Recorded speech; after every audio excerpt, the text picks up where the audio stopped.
Hello, hello, hello. Today is day 2 of the Ableton Live 12 free 30-day trial. So today is day 2.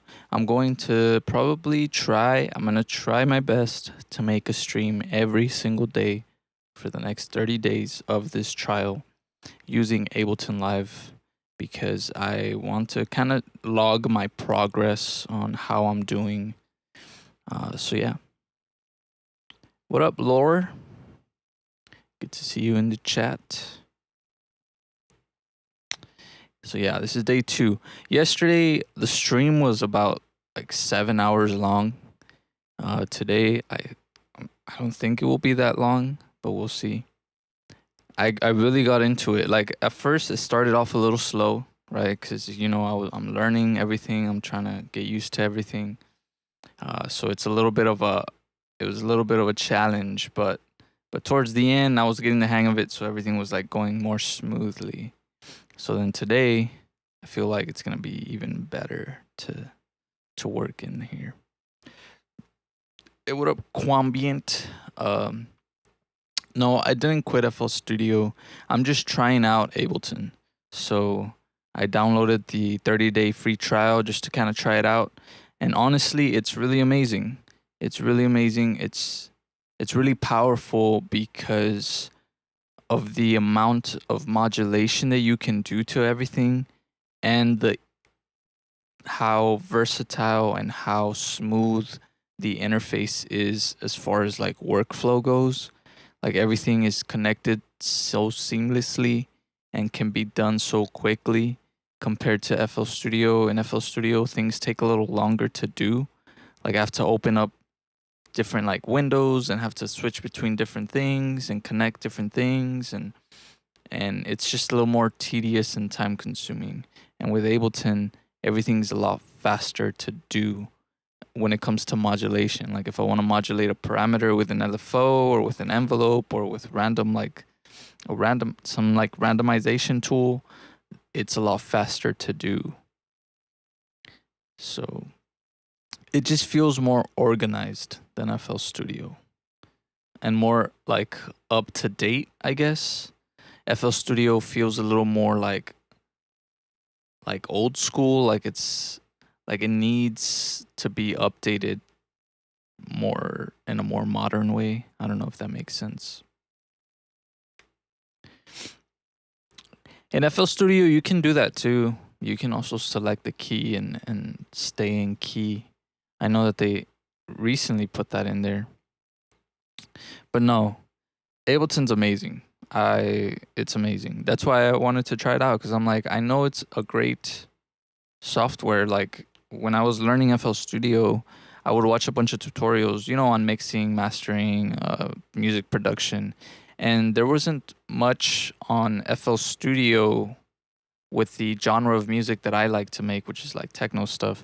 Back then, there wasn't a lot of tutorials for like techno stuff in FL Studio, so I would watch those tutorials in Ableton, and I would just be like, man, like I was just afraid to try it. Like I was afraid to try Ableton because I'm like, first of all, it's expensive. It's more expensive than FL Studio, but I didn't want to have to relearn an entire new program, and I was just like, it's just not worth it. Like, I'd rather just use what I know and stick to FL Studio and try to do whatever they're doing in Ableton in FL Studio, which worked out, right? Because I got really good at FL Studio.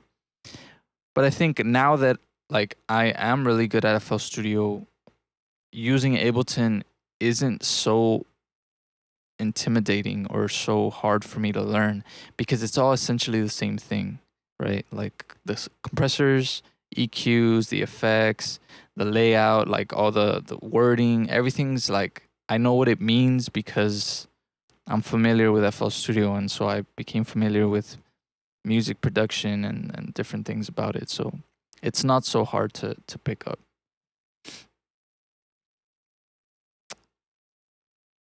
Yeah, so far that's my favorite thing about Ableton right now is that I can randomize anything and there's a bunch of different ways to randomize things. Like there's just not one way to randomize it. In FL Studio, there's only one way to really randomize things, and it's using like the peak controller, and you use the random shape in the LFO. But even then, like it's very limiting to the type of randomization that it does. And then it's also very limiting when you do playback. It like resets the randomization instead of just keeping it random, like keeping it going. It like resets it every time you play back, and that's really frustrating. Um, and it's only one type of like randomization that you can do, and if you connect it to multiple parameters, they're all being randomized in the same way. They're not being randomized differently, which is frustrating as well. Unless you add a different LFO with a different randomization, like phase offset thing.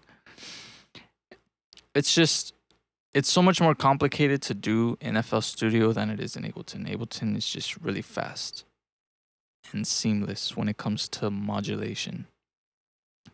For me, I think FL Studio is really good for like quick like beat making. If you want to make a beat really fast, if you want to make just like yeah, like it's dedicated more for like beats, I guess. But you can do techno stuff, you can do other genres.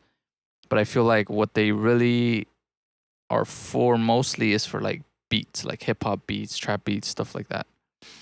In Ableton, the versatility of the modulation and the sound design that you can do, I feel is better for experimental stuff like techno, like dubstep, like all these other genres that are kind of like weird, you know. But yeah, it's great. It's great. I'm not gonna quit FL Studio though. I am gonna say that I have too much music in FL Studio that I need to finish, so yeah, there's no way I'm just gonna stop using it. But I am going to use this trial for the next 30 days, and then I'm probably gonna buy it. I probably am gonna buy it. I'm just gonna pay it off in payments or something, because there's no way I'm just gonna throw out $800 to buy this just like that. You know, I'm not doing too good financially to just be able to do that, but I'm probably gonna get it. Oh yeah, I have FL Studio pulled up in the back, but it's only for my microphone. But all right, let's get in here. All right, let's get in here. Yesterday was a challenge even getting started, but today it'll be a lot easier because I got the hang of it yesterday. So, instruments, let's pull up a pad of some sorts. There's all these different pads here. Let's look at something.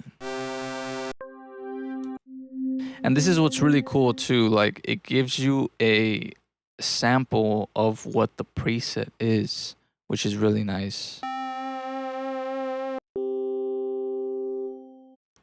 This one might be nice here, so let's throw that in here.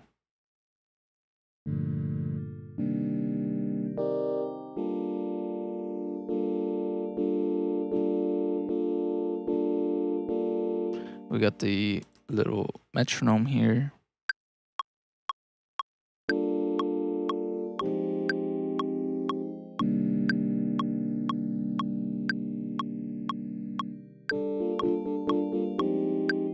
I also made a little quick master chain in the meantime, so that I don't clip the master. I need to figure out a better one though. This is just for now. In FL Studio, for example, what I usually do is I just add a limiter, and I don't do any compression, but I do clipping, and I just put up the gain, and that makes it nice and loud so that, you know, the sound comes through better on the stream. But in Ableton, I haven't figured that out yet. I mean, I guess what I could do is probably add some kind of gain utility at the beginning and just put up the gain to make things a little louder. Or I can just make the sounds louder themselves. So that's kind of what I've been doing. I'm a FL user, and if I see Ableton Productions, it looks really complicated to me, the program.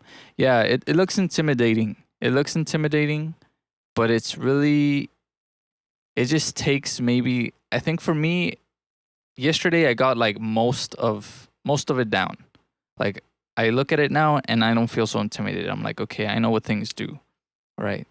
Um, there's still obviously a lot that I need to learn, but I'm not as intimidated. So I feel like it just takes a couple of days, and you just need to use it, because I had used Ableton before, maybe like a couple months back, sometime last year, and I I got the hang of it, and then I just stopped using it because I mean, obviously, I was using FL Studio, so I was just on FL Studio. And so when I got on yesterday, it was like I had to relearn everything basically because I was just like lost again. So you have to keep using it so that you can keep your memory fresh.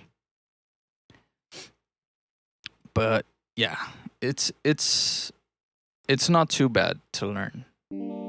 It's just the interface isn't as pretty as FL Studio, I guess. So it makes it look more complicated, but it's really not.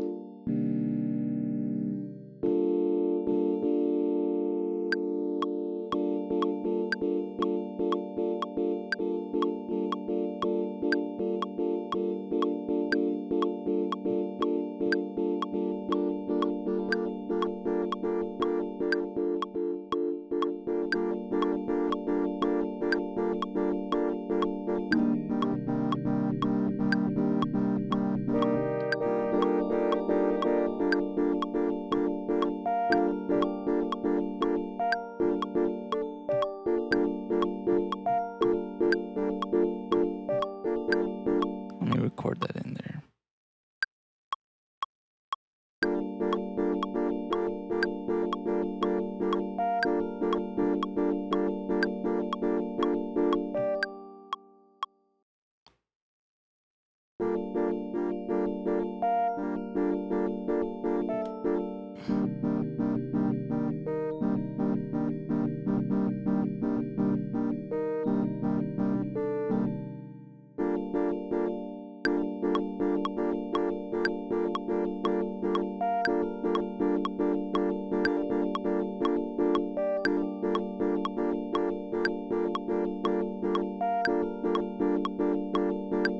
Okay.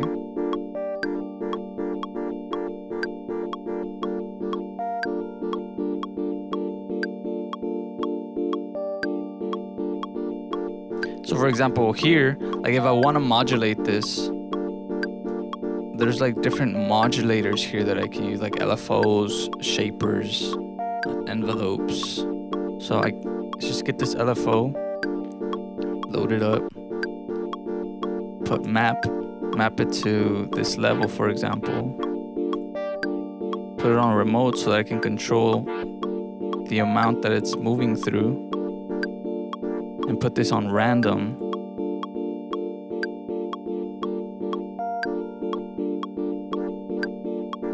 So now it's modulating it randomly. There's different things you can do with the shape, the waveform here with jitter. This is the timing. You can slow it down.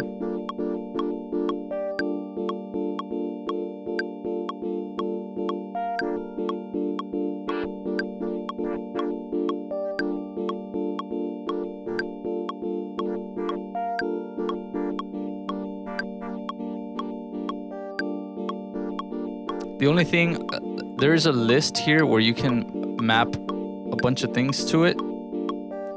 But the only thing is, like, if you want a different shape, at least from what I learned yesterday, maybe somebody else knows how to do it, but you can't really edit different waveforms for different things. You would have to input another LFO and do a different shape for like something else.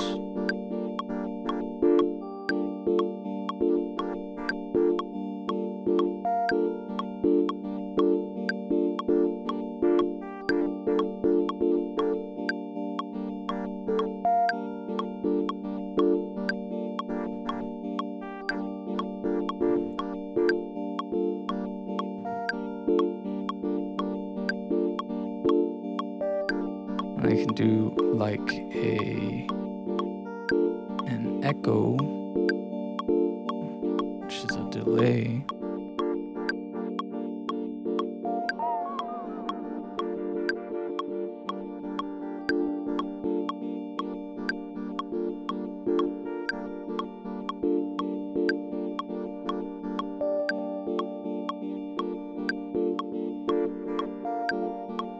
Now, where's the filter? Here's a filter.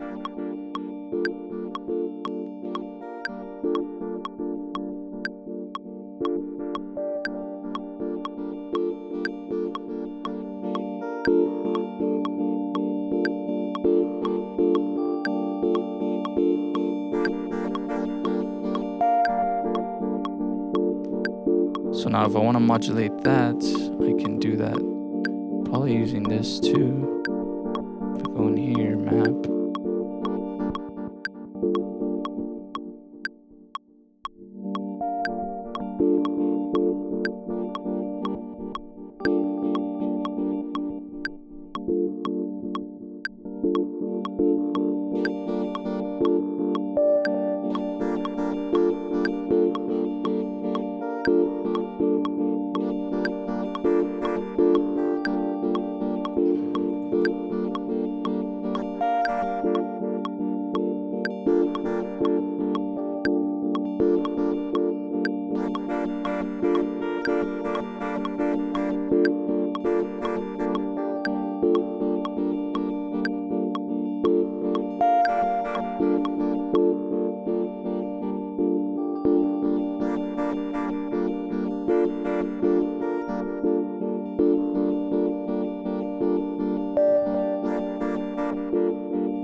Map that here.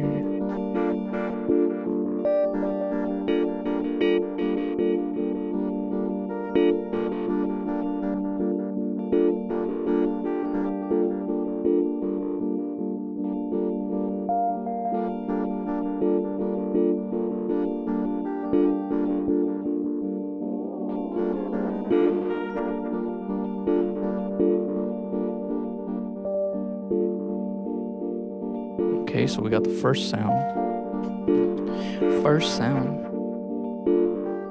There's also cool stuff like filter delays and things like that, which is really fun to use.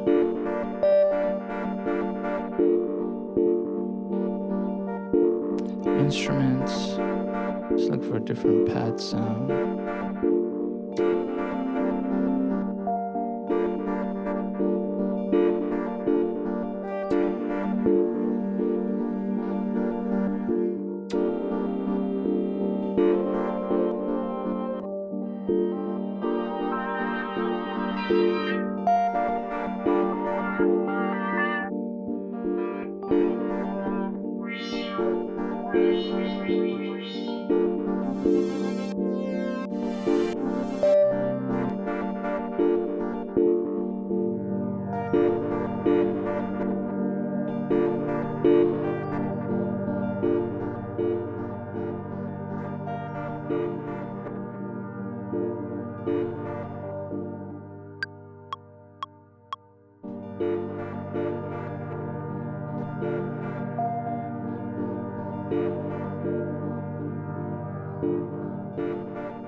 put an LFO on there.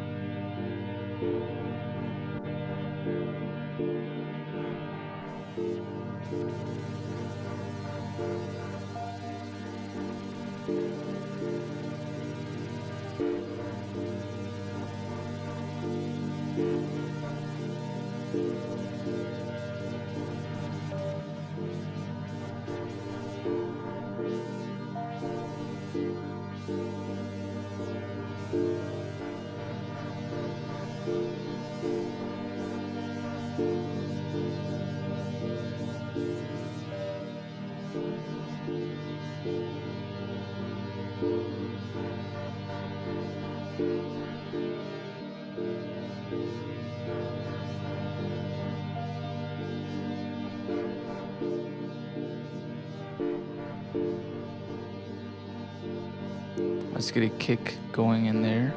For a kick, or for samples, you usually have to load up a sampler if you want to use MIDI, or you can use the direct audio file. I'm just going to use a sampler. Go to samples, kick. This kick is really nice. I really like this soft kick. I've been using it a lot. Well, yesterday.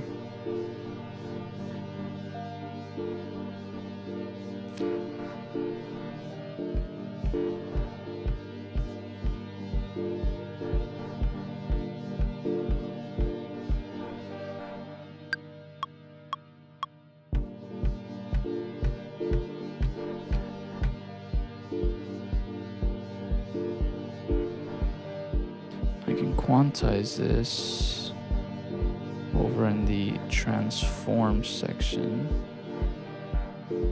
Actually, is it transform?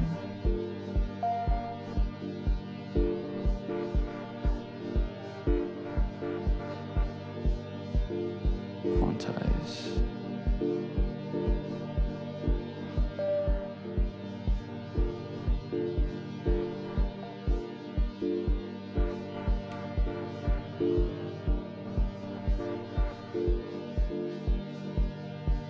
I'm gonna add a little bit of saturation and compression to it. I don't know if I have them here. I have a compressor here.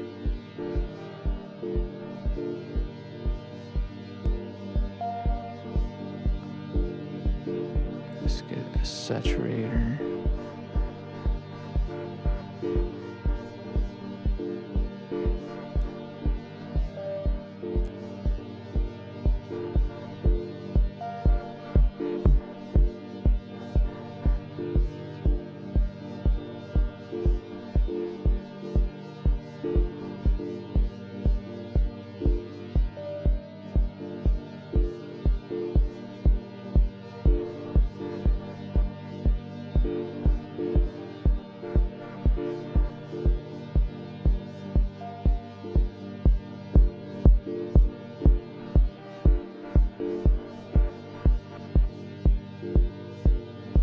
And then what I can do is go in here, add a sidechain,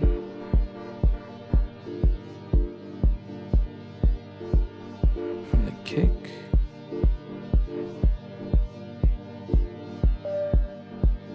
do the same thing here.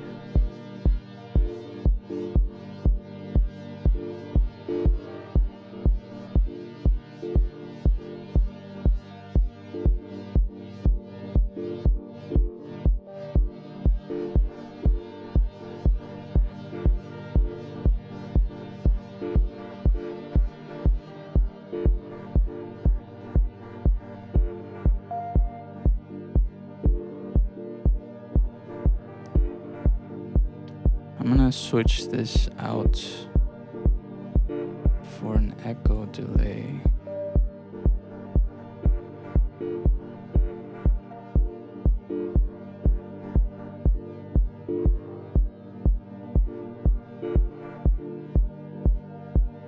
And that'll be the send.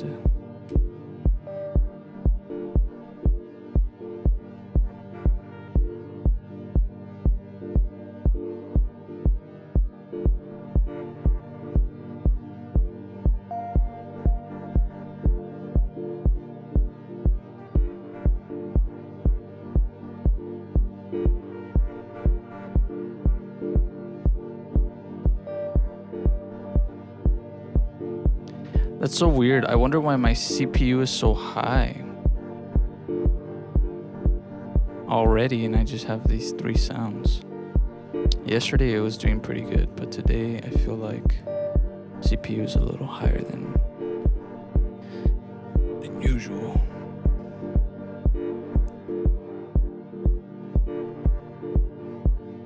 Okay, let's get another sound going here. Instruments, let's do like a pluck or something.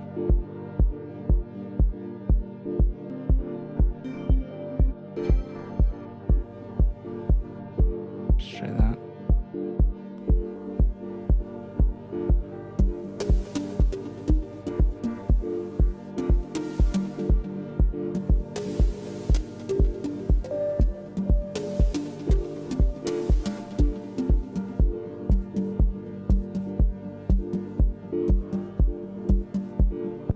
Ooh, I like that.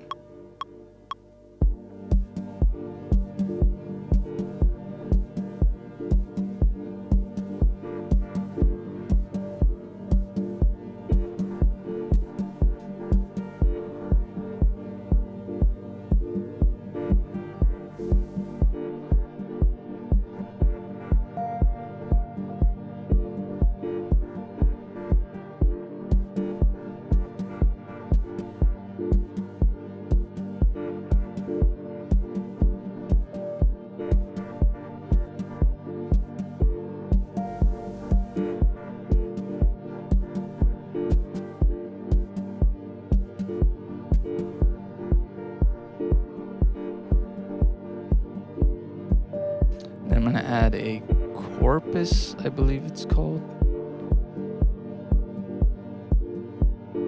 Corpus.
Let's get another sound going here. I feel like this needs to be quantized just a little bit.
This reverb I'm gonna change as well.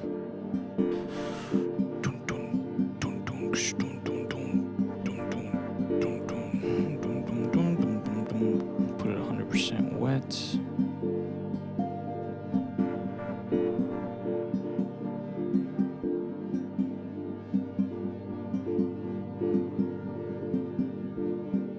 Now when I put a send,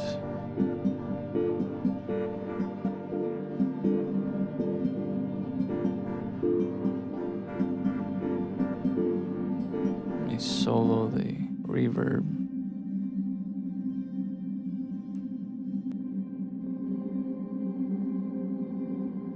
Oh, that's nice.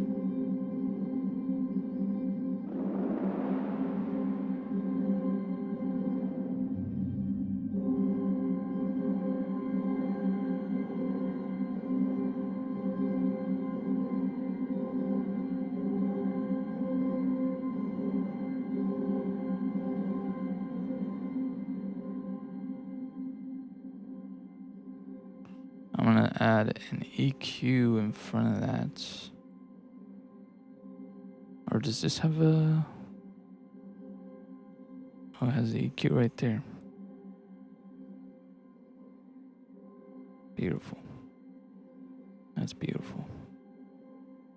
Okay.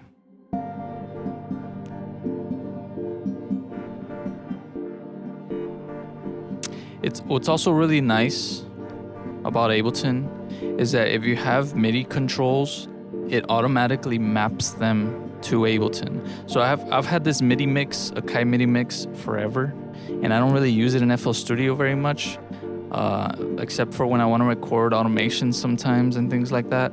But I just hadn't used it because in FL Studio it doesn't map automatically to FL Studio. You have to do it manually.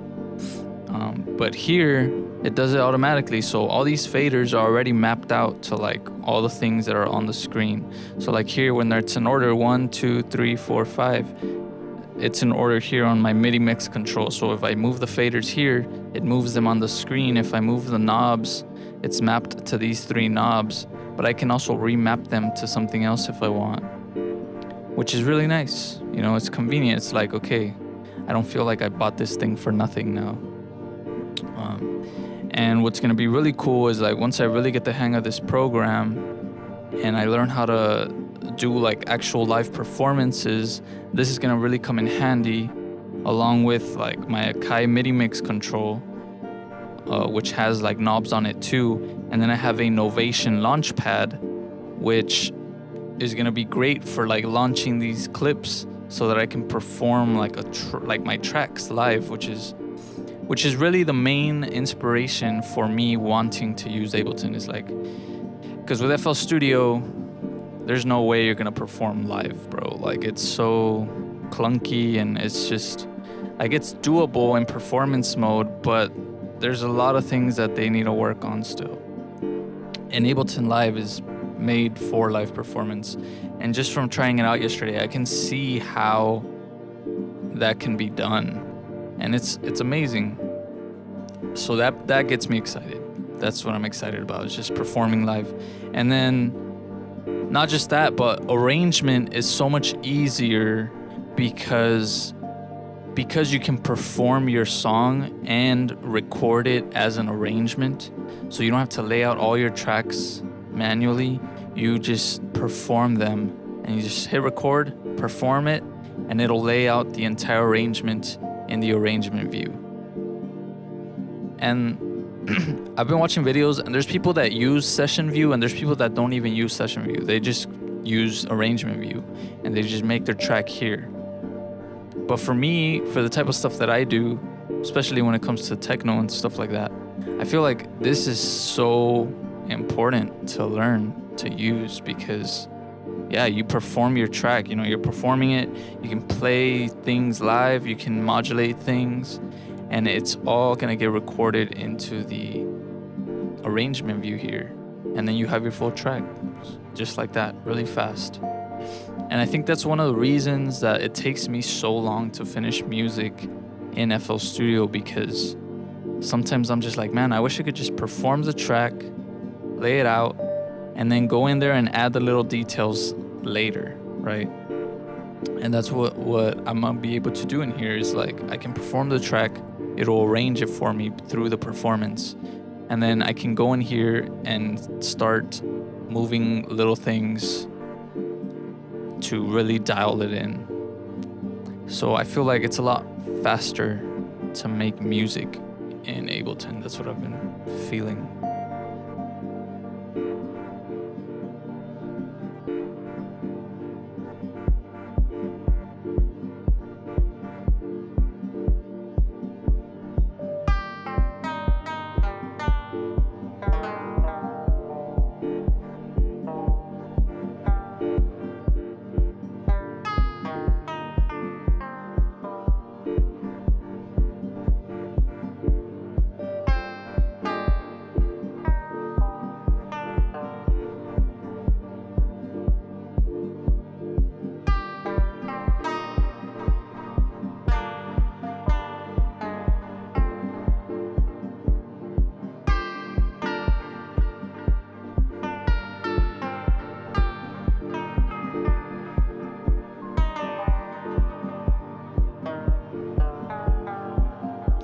Let's have more drums. More drums.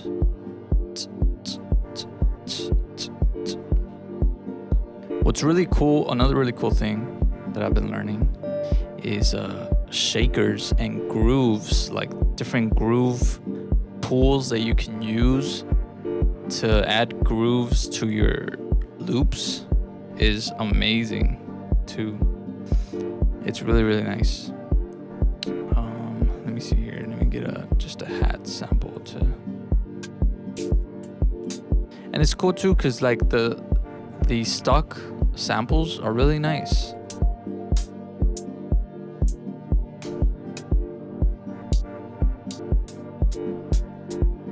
I feel like in FL Studio the samples really suck. Like I have to edit them really hard for them to sound good. Okay, let's throw that in here. Let's record that in there.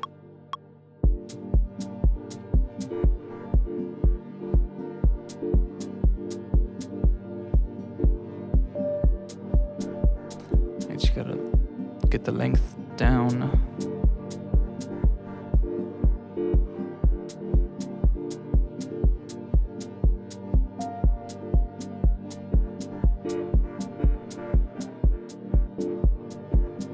And let's get a shaker.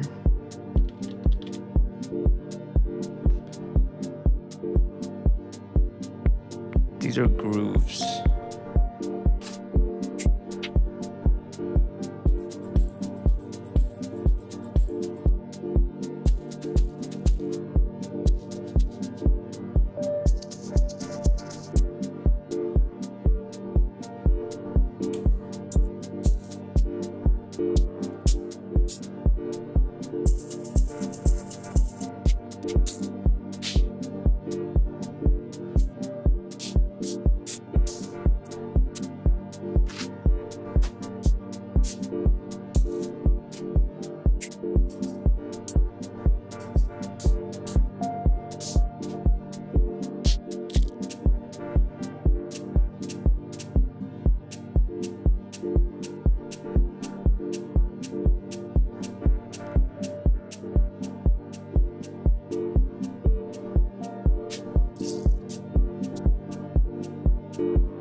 Forget I have to use a sampler, throw that in there, and then use the shaker.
use a loop.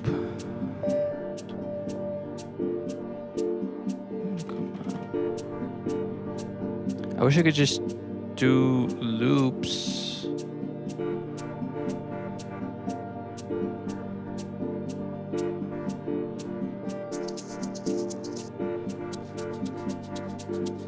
Okay, that one will work. So I'm gonna throw that not into a sampler actually. I'm just gonna do the audio file, delete that, and then in here, if I play this,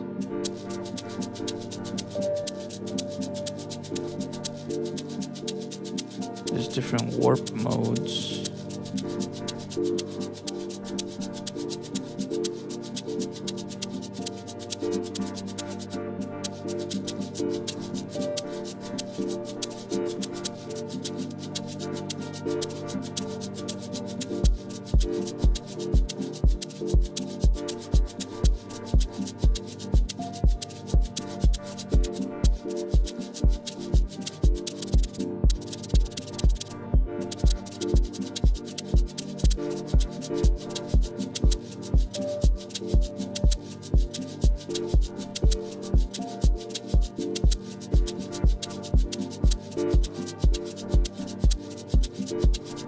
I forget how to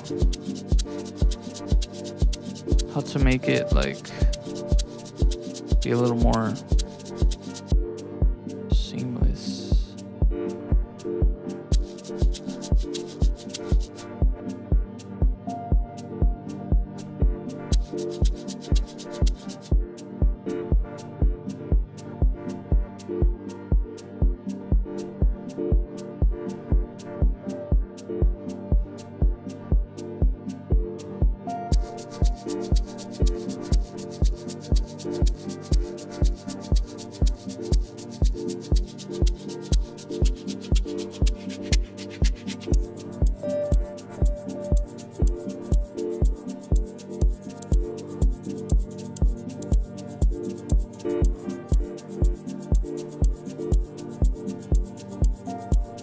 There it is.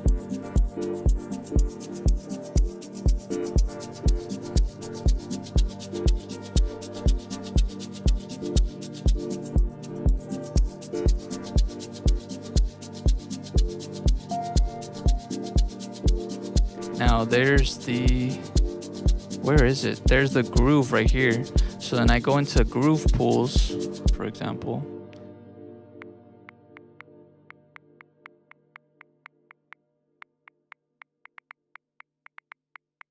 There's all these different grooves that I can use.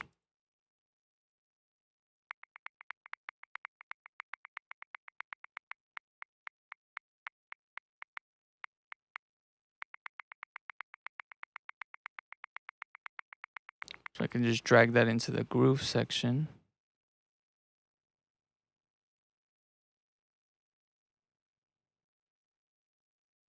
Usually, I don't know what happened.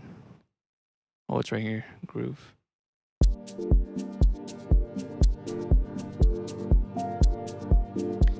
I can lower the amount so that it doesn't affect it so drastically.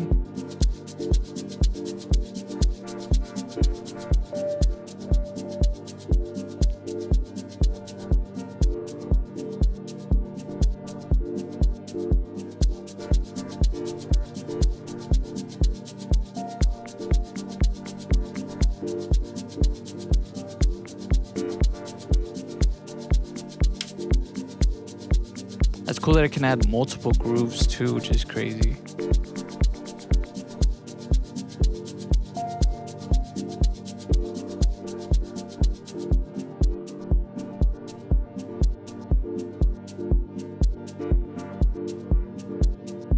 I wonder what this, is this just, that's not what it affects.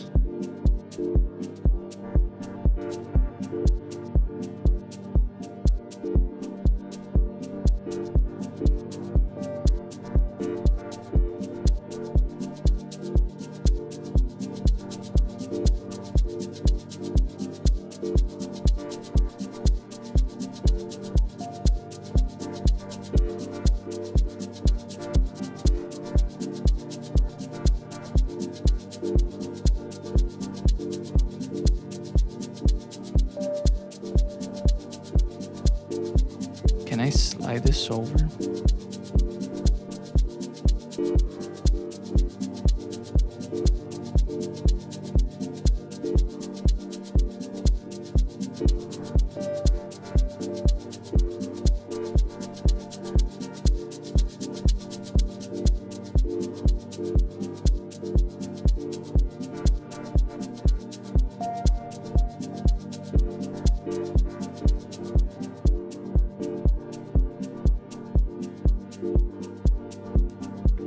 Let's get a clap.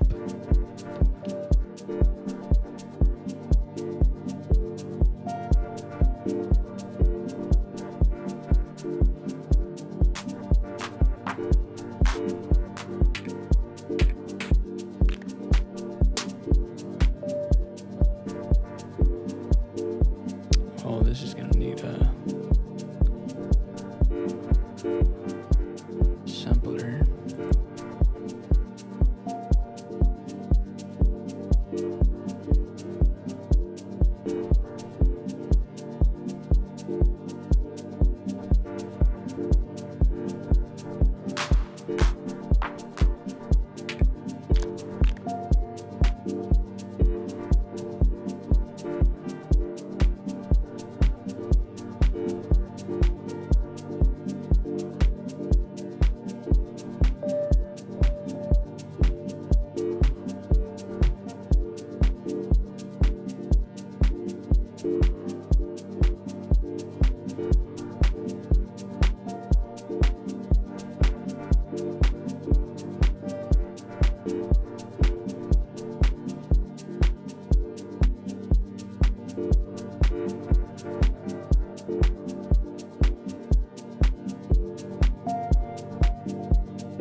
To the end.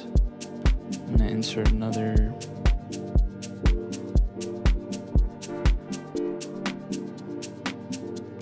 move all the instruments, I mean all the drums over here.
It's like off tune.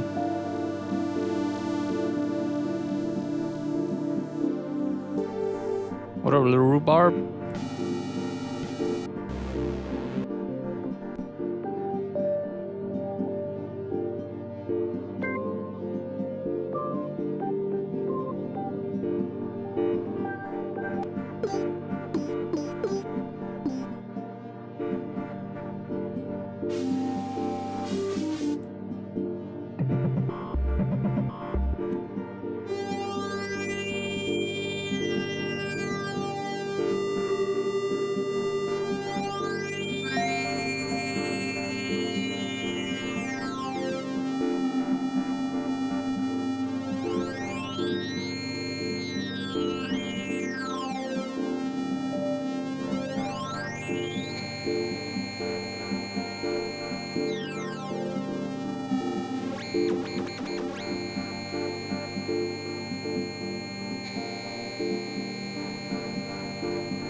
It's a crazy sound.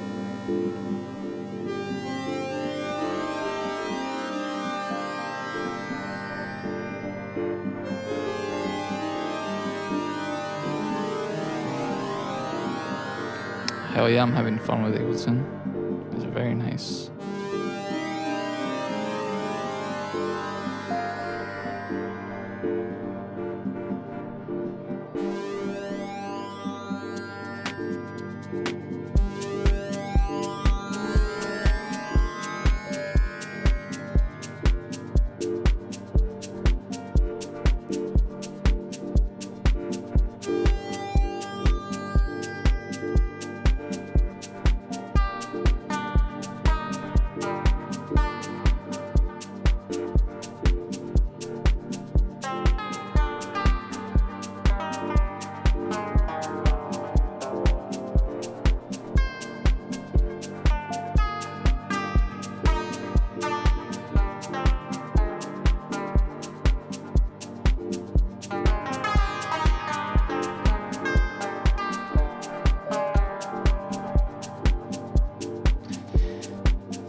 Let's get a bass. I need some bass.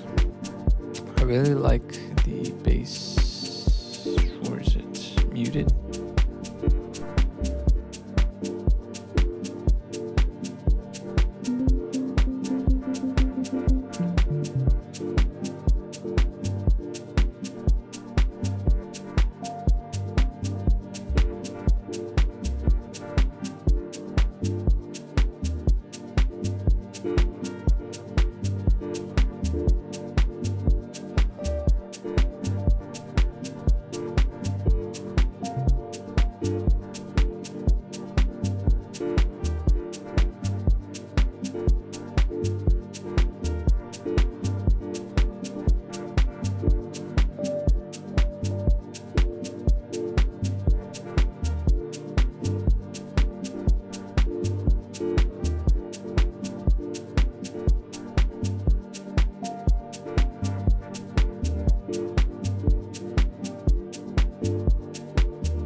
notes somewhere here.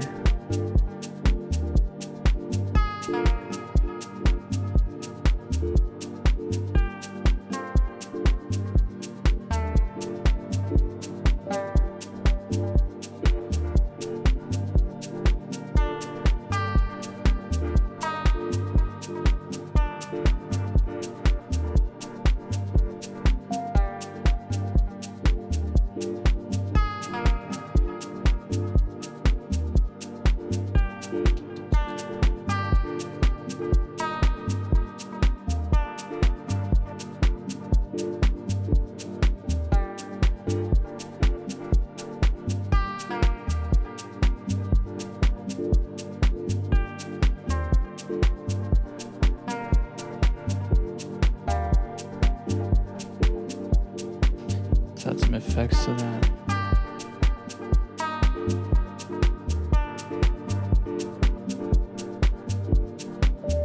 I still need to try out more of the effects. I haven't really messed with all of them.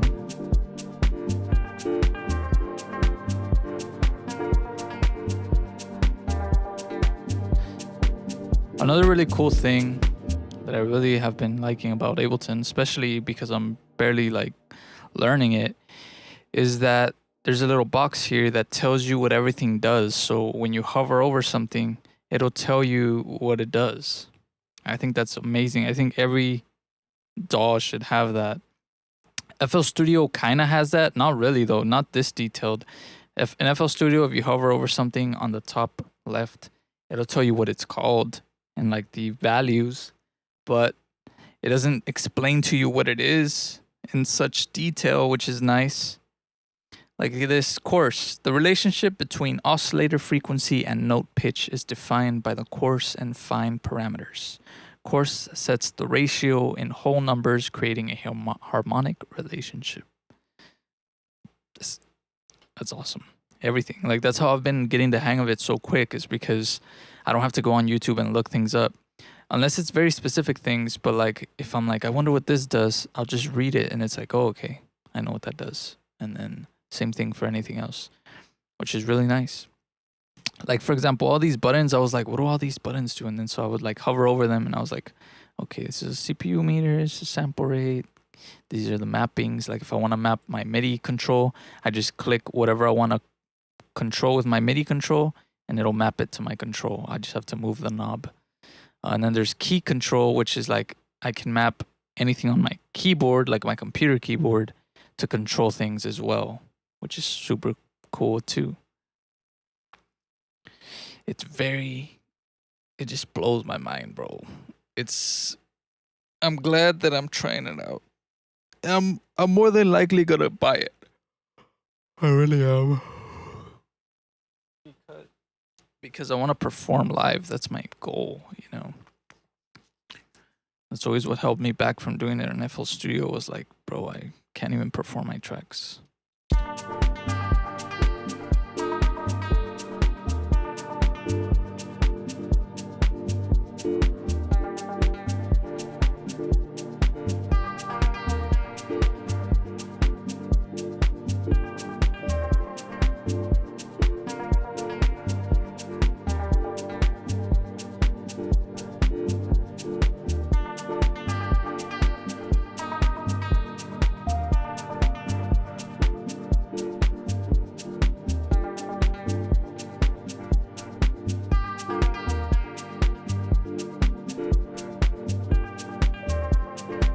And it's nice because the loops are very like generative because of the modulation. It just feels like it's just constantly kind of changing, just little changes. And it's nice. It's nice to just listen to, you know? And it's easy to jam over. And I can create different variations. Like these are all just one pattern here, but I can create different variations of these and play them and mess around with ideas.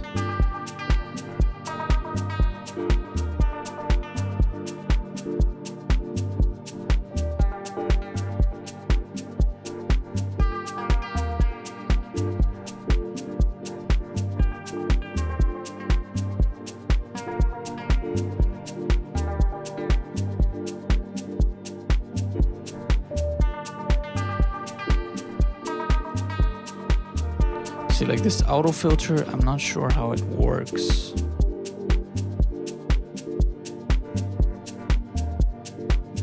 Like, how do I map it?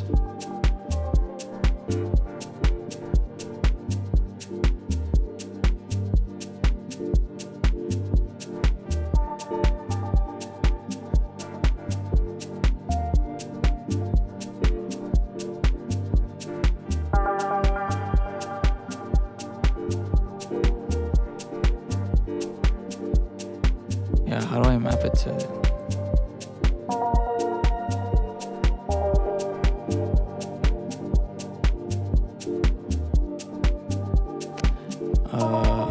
Have a look at the push device if you want to perform live. Yeah, Ableton push. I don't think I need it right now. I do eventually want to get it. I mean, I'm barely trying out the trial version, so I don't want to get too ahead of myself, right? But I do eventually want to buy it because I've been looking at like different setups that people have, and I'm like, oh, that's cool. But I think with what I have right now, I can actually perform something live, honestly. Like, I have my MIDI keyboard, which I can play things, you know, it has knobs, so I can route things to those knobs. And then I have my Akai MIDI mix control, which has like a bunch of knobs and faders. So that's already routed to like all of these, so I can bring in volumes, take out volumes. And it has pages, so I can do, I think it has like 3 banks of pages. So I have like 3 rows, 3 banks of like a bunch of knobs and faders. And then I have the Novation Launchpad Mini, which I can use to trigger these clips and perform them. So it's like I basically have everything I need to be able to perform a track. I kind of want to try it out today, just with something simple, just like this track, for example. But yeah, like I can trigger the clips using this, and then I can fade in stuff in and out with the faders on my Akai MIDI mix, and then I can perform like lead sounds and stuff like that with my MIDI keyboard. So I have everything, which is great.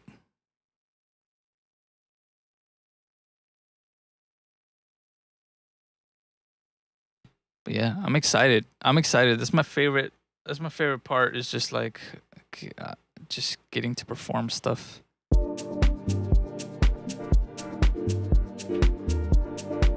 Let me get this bass line a little thicker. Add some. I still gotta get to know these effects too, but let me add some saturation.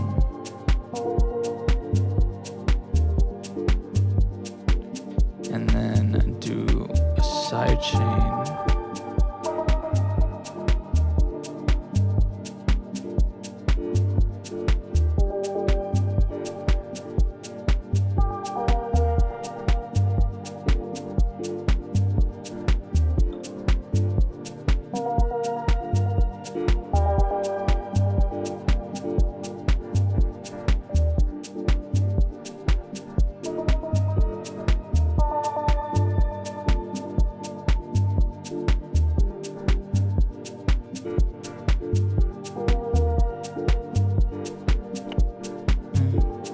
Another thing that everybody has been recommending me to check out is Max for Live devices, but I don't really know how to use them. And I think I have to download some like that people make, I guess. And I was like, what is Max for Live? But I think it's like a patcher, like what Patcher is to FL Studio. I think that's what Max for Live is for Ableton, but probably a lot crazier. But yeah. It's kind of like Patcher, like where Patcher you can make your own like effects and instruments type of stuff. I think Max for Live does the same thing, right? Yeah, I thought so. But yeah, I definitely want to check those out eventually.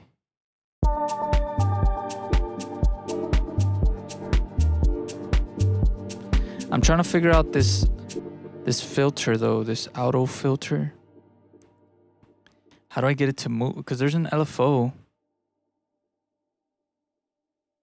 But it's not doing anything. Like, it's not moving it.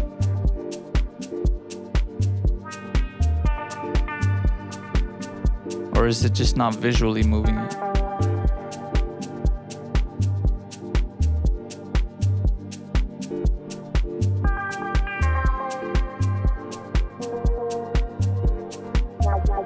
Oh, okay, it's not visually showing it.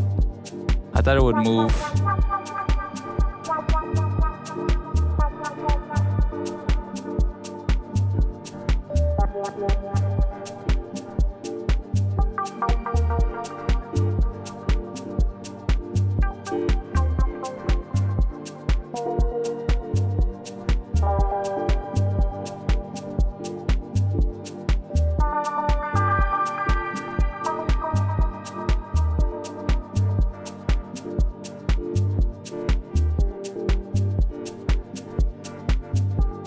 I'm gonna add another LFO to control. I forget that I can just double tap and it'll load it in. I keep dragging them in. And control the frequency.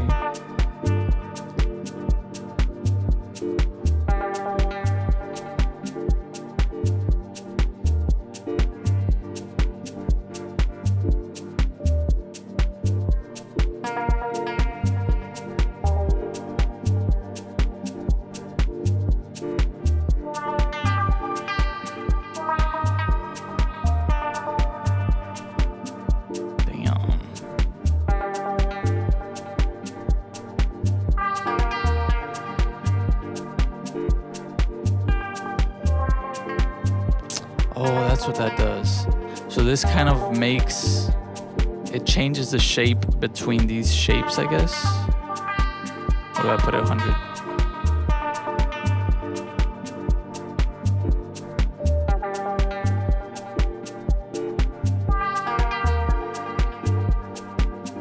Okay. What is steps? Oh, steps inside the wave shape.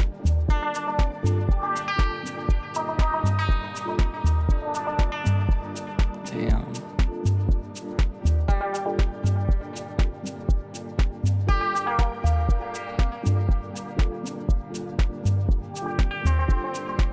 Yeah, that's what I was saying. It's like, it's cool because you can create different variations and then just play them all out.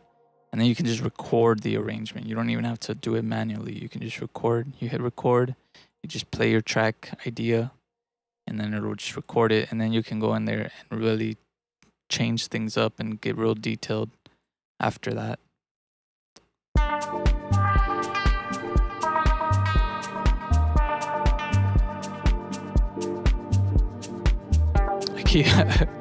I keep using FL Studio shortcuts, like to try and like move things,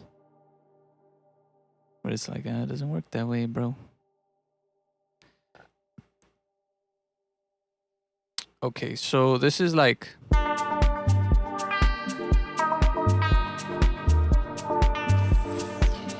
feel like it needs another sound, just like a lead sound that I can use to play. Let's find something here.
Alright, let's try a different idea. I'm gonna clone this, duplicate it.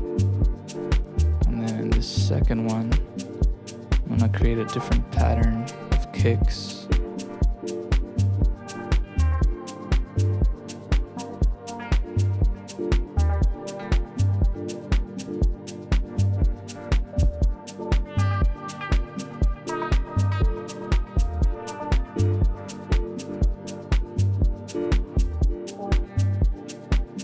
Make this length a little longer.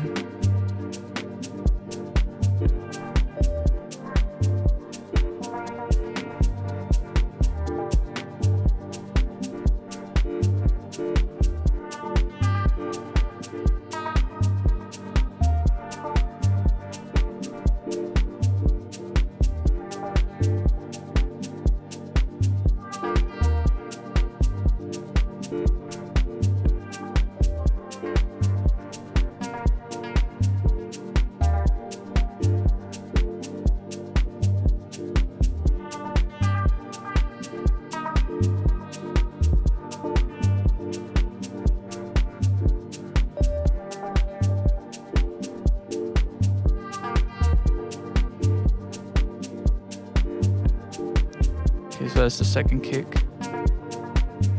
The hat.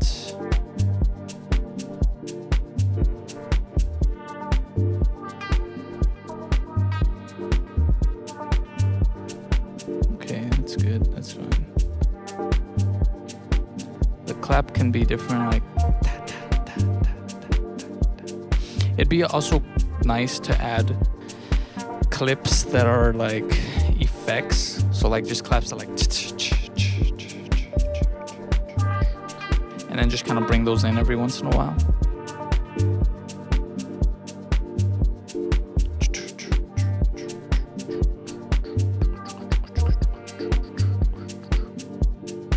Hey, what up, Gangsa?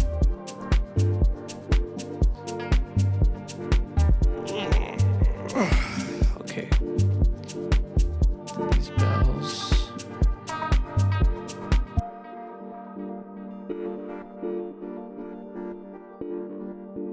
I'm gonna duplicate this. I'm gonna edit these.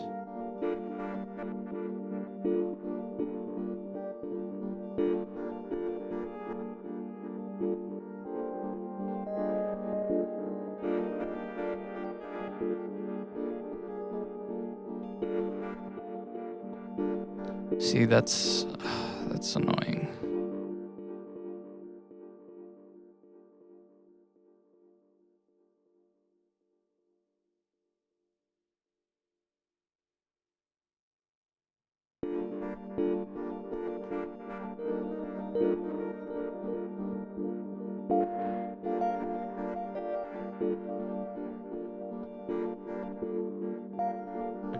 I'm not used to double clicking to put notes. I'm used to just putting one.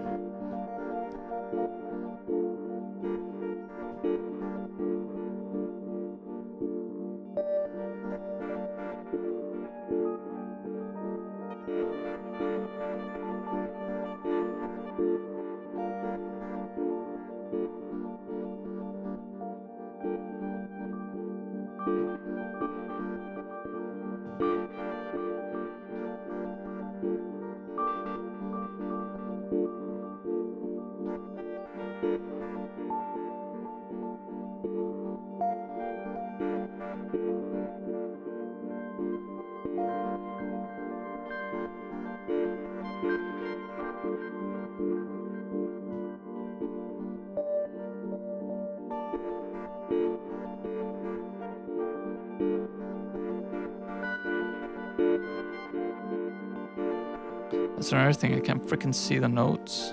Like I can see them here, but I can't see them here. I mean, I guess I can zoom in.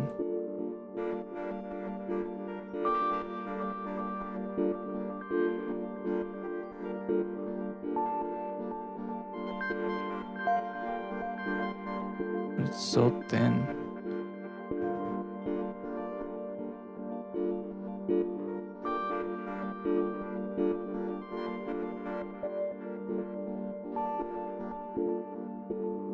I like that.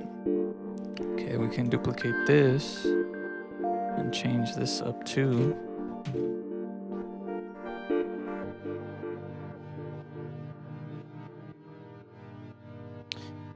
This, yeah, I know. Well, is this what you're talking about? But what I'm talking about is like in FL Studio, for example, when I click something, like if I click a note, it'll highlight it just kind of how it is right there. It'll highlight it like that when I play it. So that way I can see where to click. But here everything seems so thin. Is there a way to make these wider, I guess? Oh, there it is.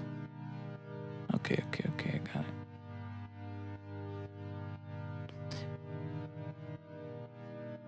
There's gotta be, let me see.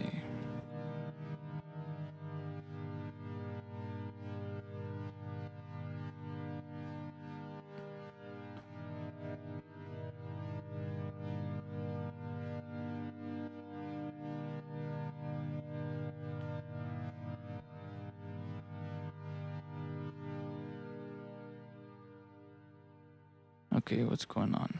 Why am I not getting sound? Oh, because it's the wrong one, brother.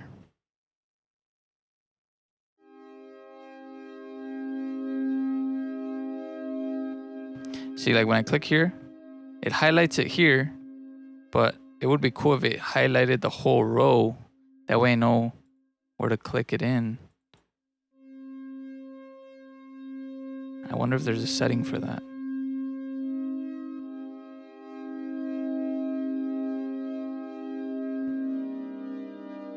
Highlight scale? Well, that highlights the scale. What's the scale though? I guess it's determined by this. What scale am I in?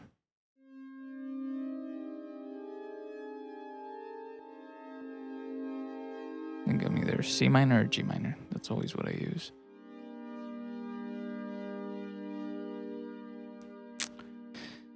Okay, well, there's that highlighting, I guess.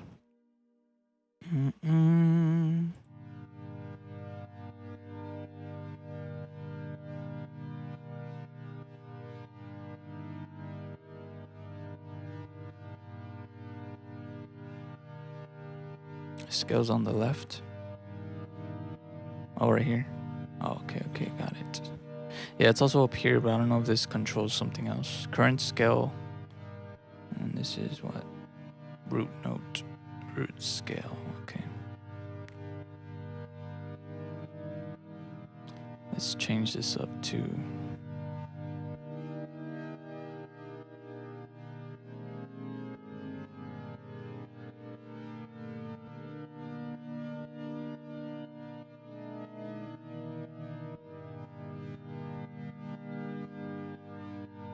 I hate doing that. That's not what I want to do. I'm not trying to highlight.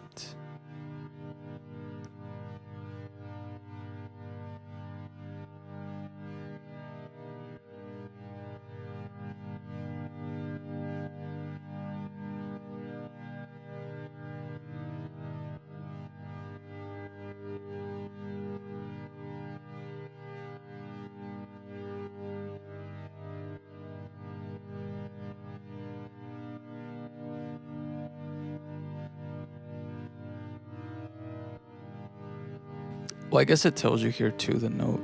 But since I was so zoomed out, I couldn't see it.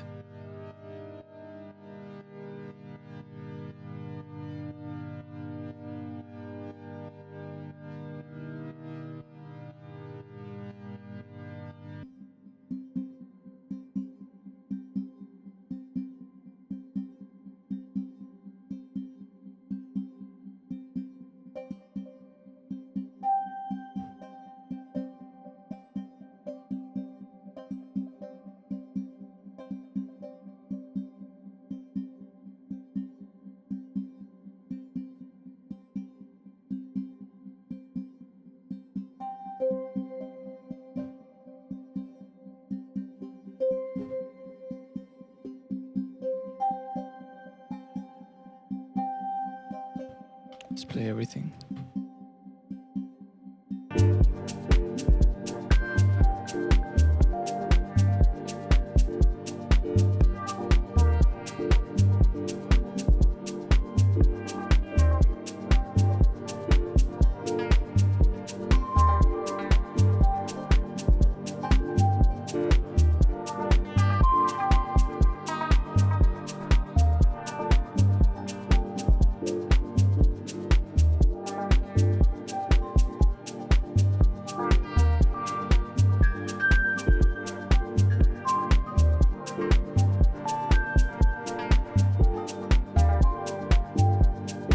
Ooh, that sounds nice.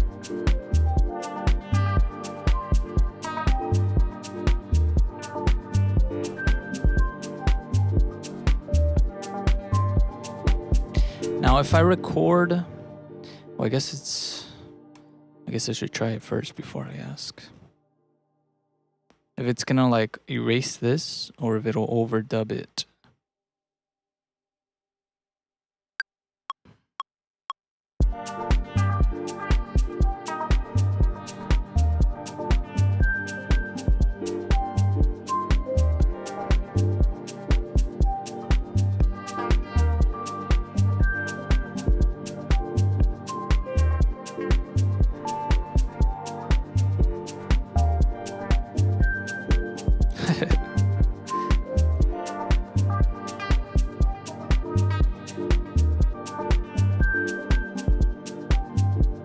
I'm gonna duplicate this.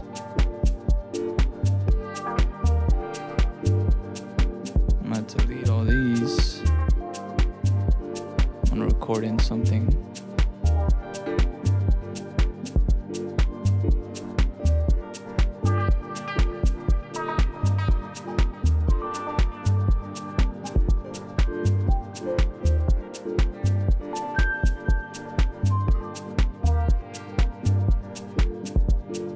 Did I not record that? Did I not record that? Dang it.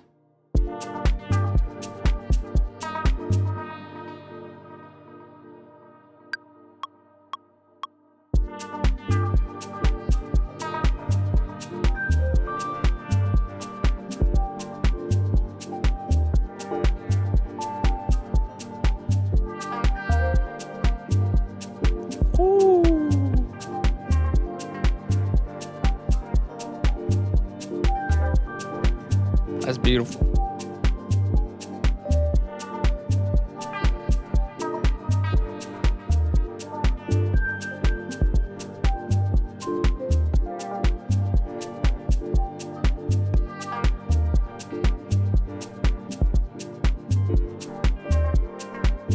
Now for a different bass line too.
Figure out this bass line.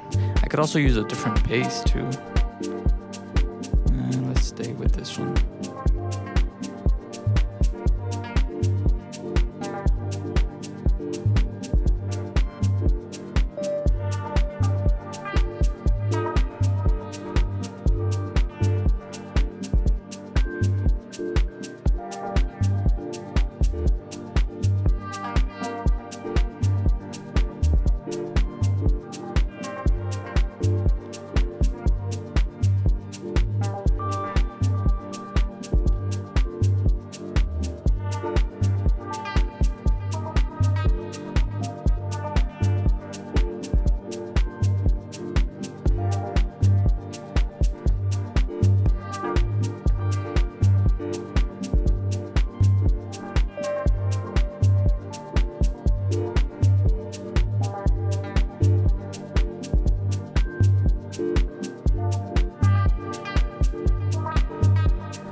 Oh, it was longer. It's okay, it's recording.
Woo! I should try and record this as a. I kind of want. Let me connect my Launchpad and see how I can mess with this.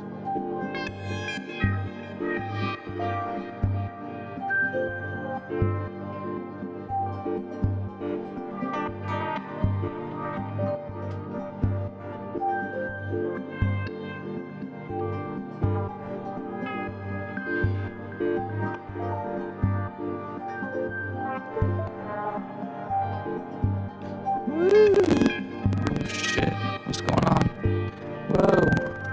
Whoa.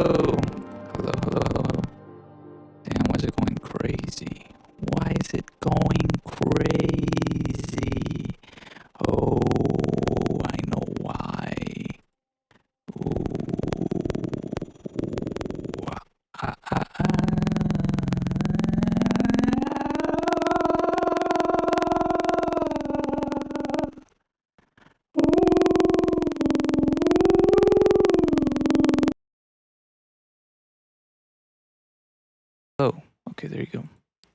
There you go. Dun, dun, dun, dun, dun, dun.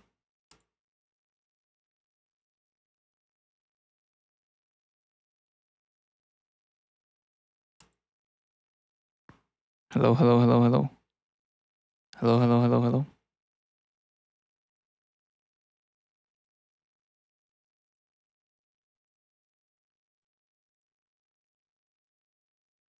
Hello, hello. There you go.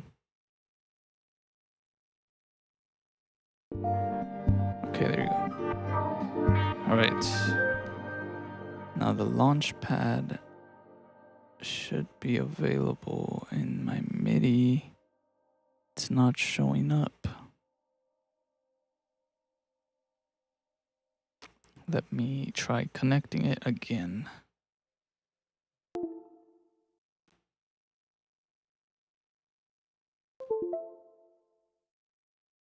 Hello, hello, hello.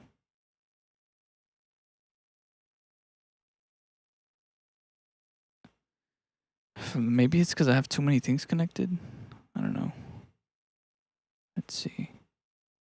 There it is, Launchpad. Okay. Oh, look. There's a little blue. Ooh, baby. What? Wow. I don't know how this works, really. I don't know how to use the Launchpad yet on Ableton. So if I go here, what does it do?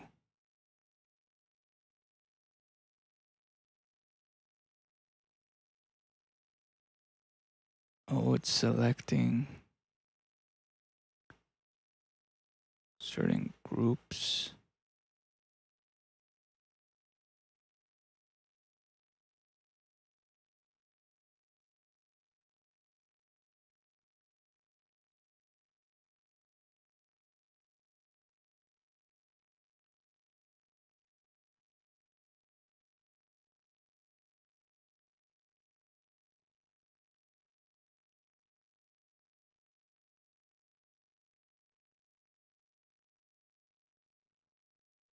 Okay, I don't really understand.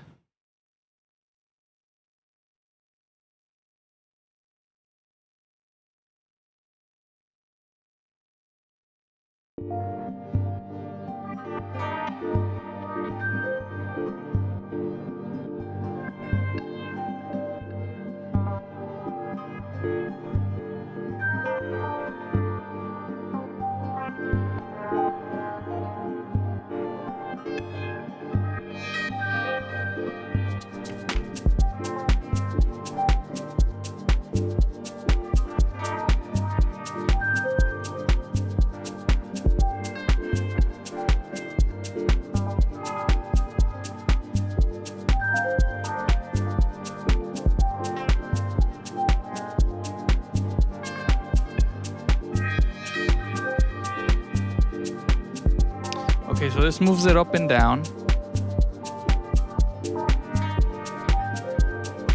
And this moves it side to side. Okay, I got that.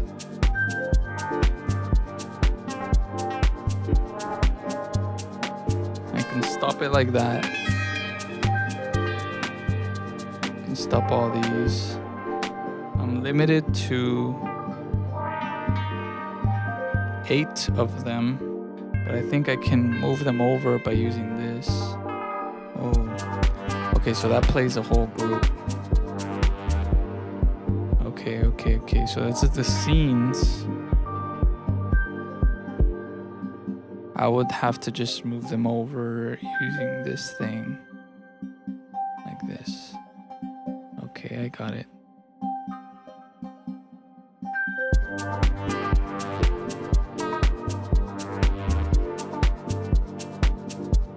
Okay. Oh man, I'm gonna have fun with this thing. And I can just mute.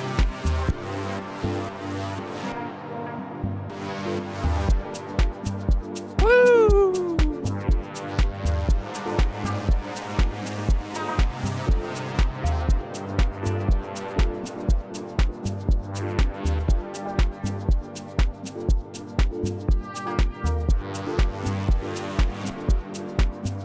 I I just gotta remember which one's which. I like to move these over.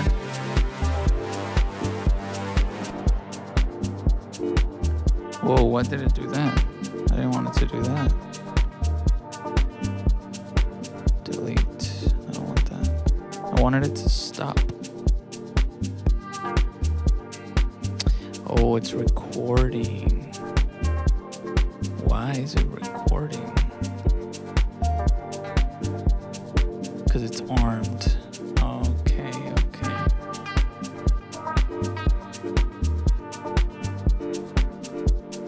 Oh, and it shows me.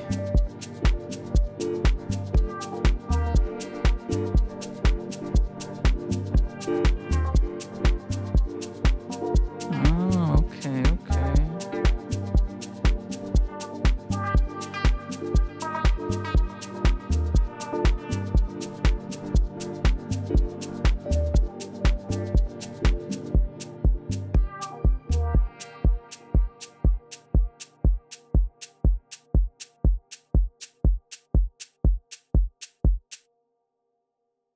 Wow. It's gonna take me a little getting used to, but I'm getting the hang of it. Okay, so I have the Launchpad Mini, so where I can launch these clips from. I have my MIDI mix where I can mute sounds and lower the volumes and put them into the sends. And then I have my MIDI keyboard, which where I can play lead sounds. I can probably insert more sounds to play live in the track. Let's see, something like mallet. Yeah, I love bells for this style of music. So if I play a whole scene,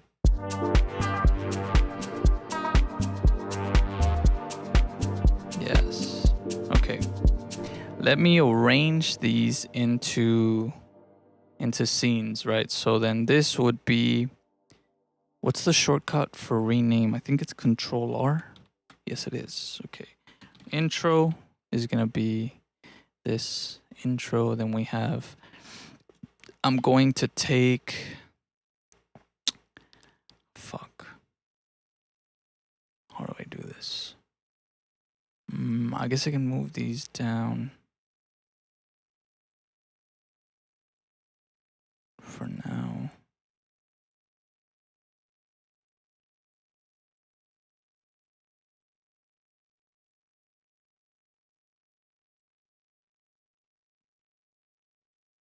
Did I even do a second clap? I don't think I did. Oh, my girlfriend's calling.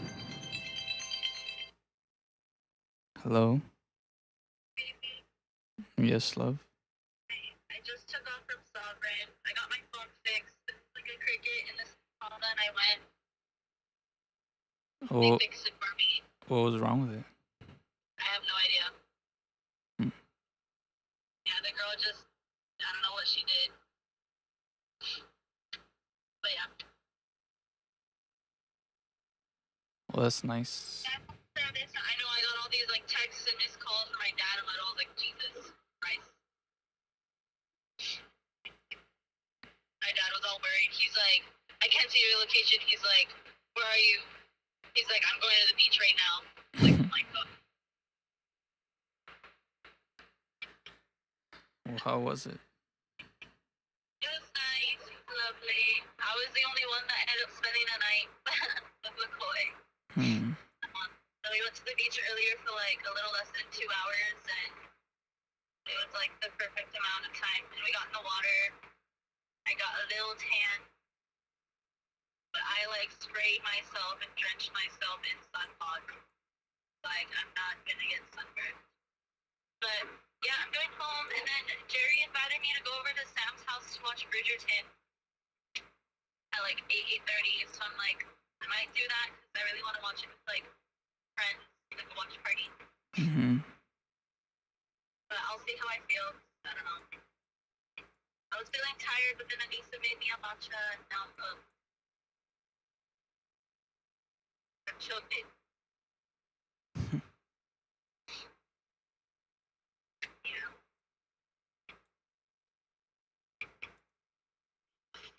And you, what do you do? Maybe even up to. I'm making music. Oh. Are you live streaming?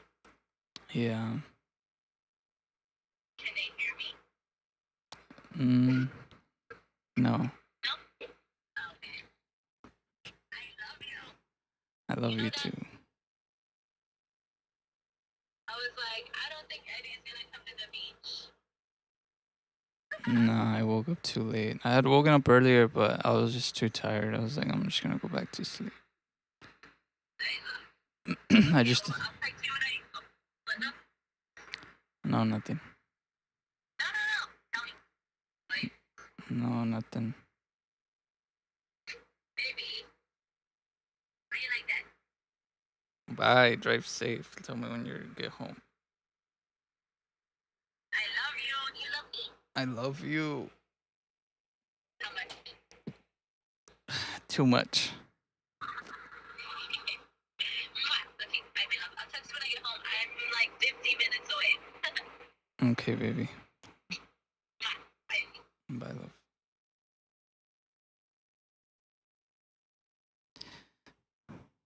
Well, there's the girlfriend. Okay, let's get back to this intro. If I play it.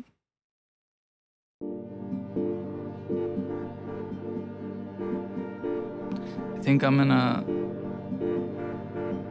probably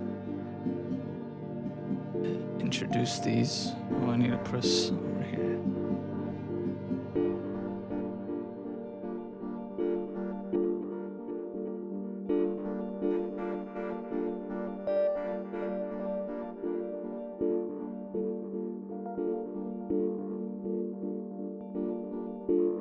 I need to rename these as well because I'm gonna get confused.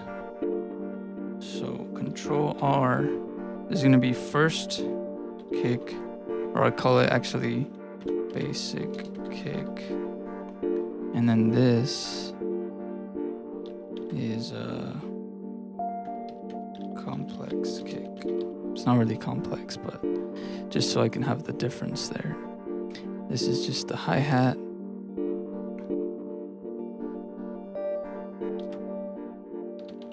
I'm just gonna call it shake hat. Then what is this? It's also a shake hat.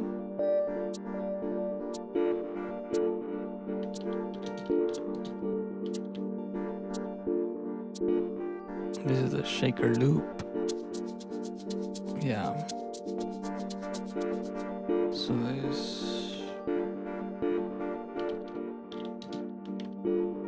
shaker loop, and then this is the clap.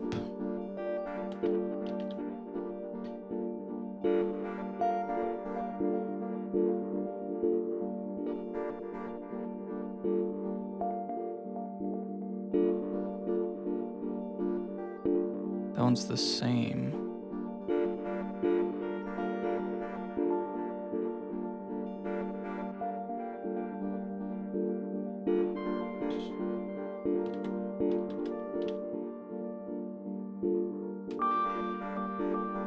Delete this, just duplicate this.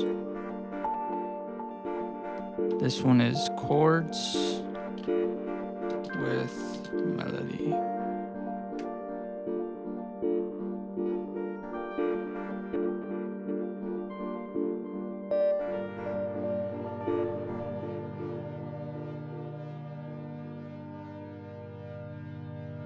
This one's like a sustained note. I'm just gonna call it sustained. I think it's the same one.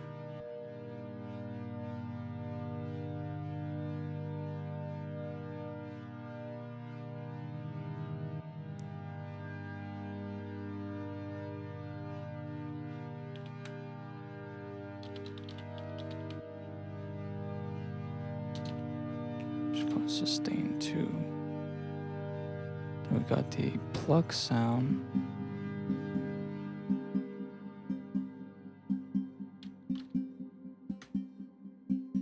think this one's the same. Yeah.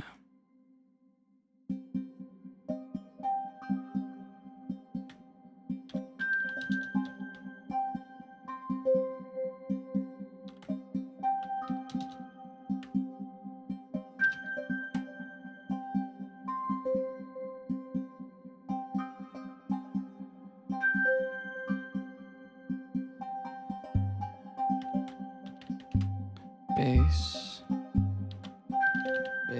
2.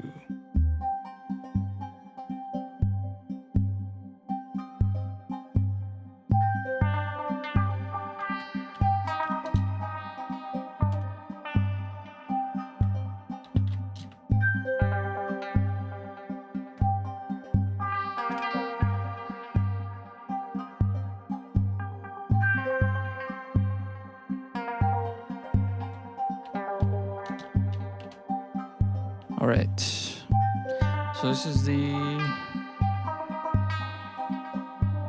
intro.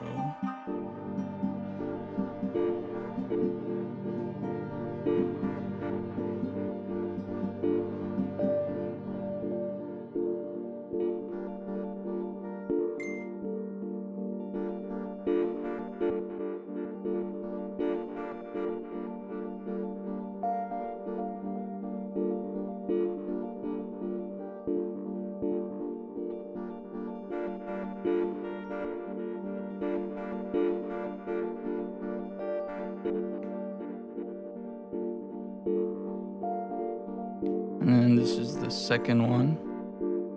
Actually, wait.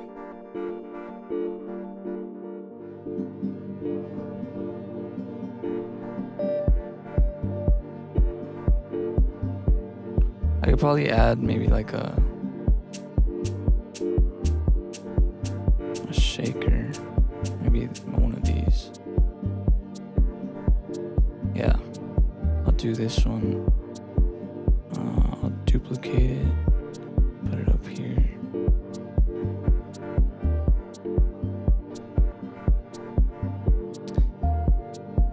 And then duplicate that. No shaker loop yet, no clap yet. I'll duplicate this. I'll bring in, I'll duplicate that. Maybe bring this in, duplicate this. And then we go from that to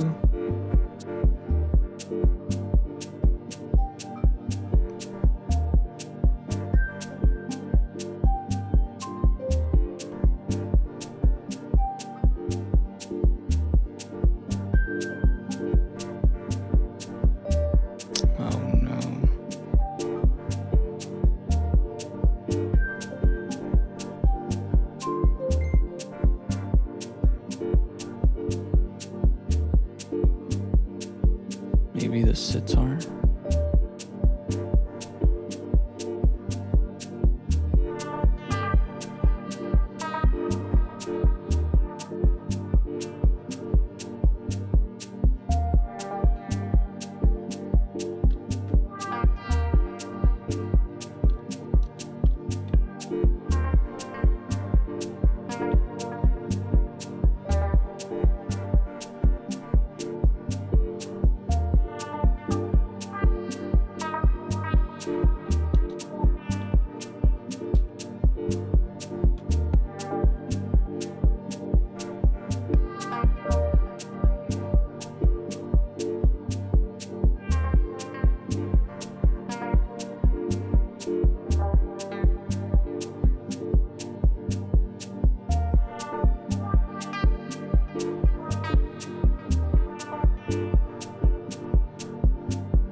Okay.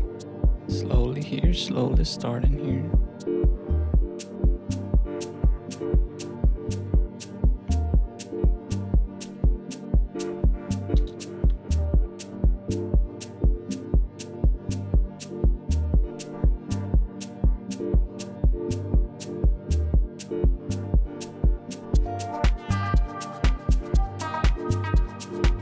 It's kind of like the first drop, I guess.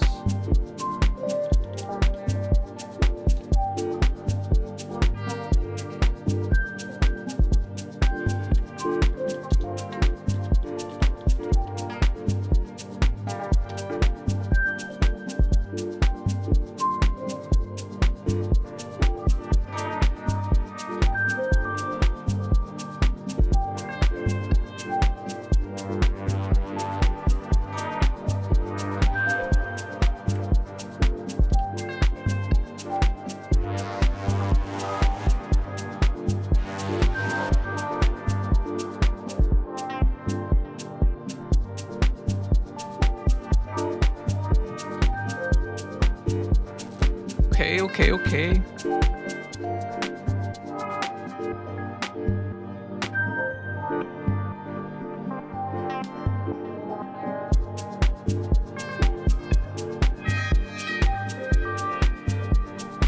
I know I can also create groups as well. Like if I want to group all the drums and all the melodic stuff.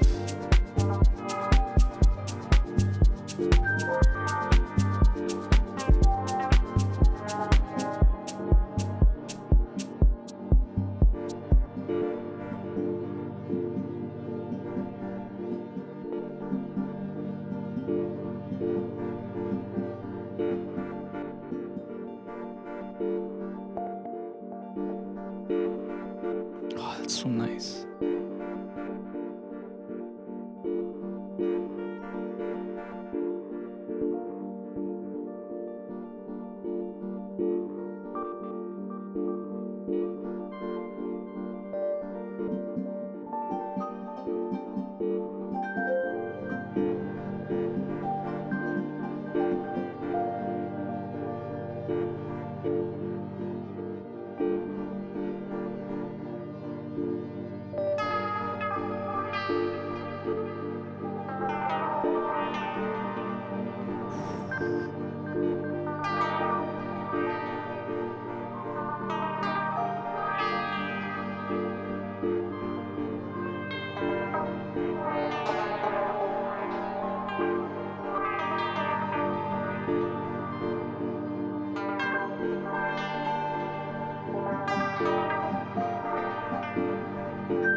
should put this to end.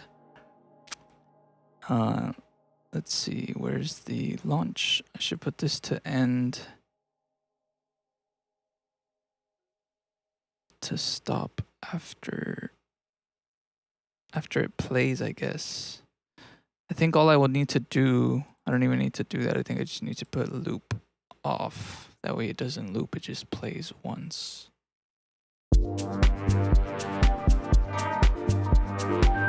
Yeah. Man, this is fun, dude.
You know what I haven't tried yet though is using my voice to record some stuff in there too.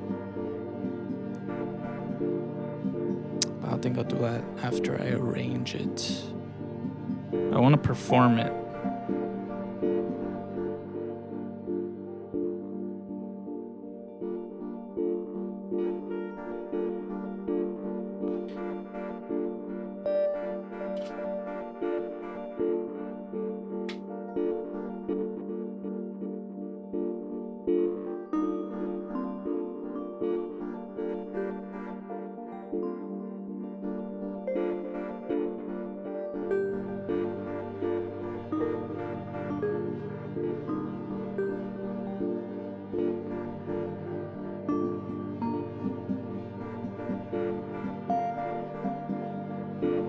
This one, I'm gonna do some EQ on it.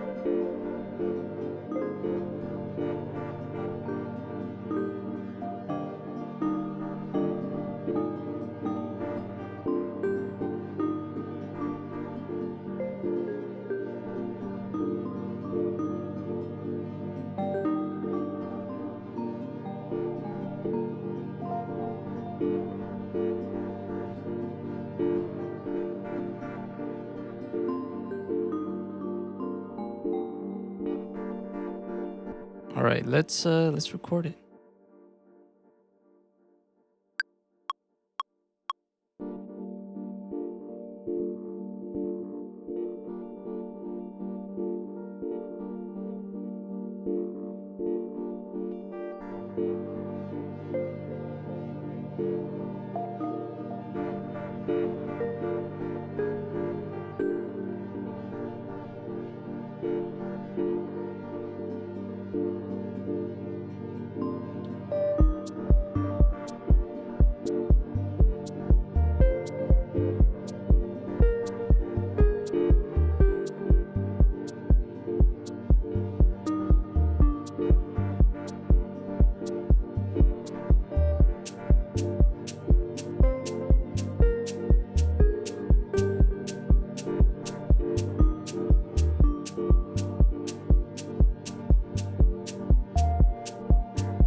And there you go, baby.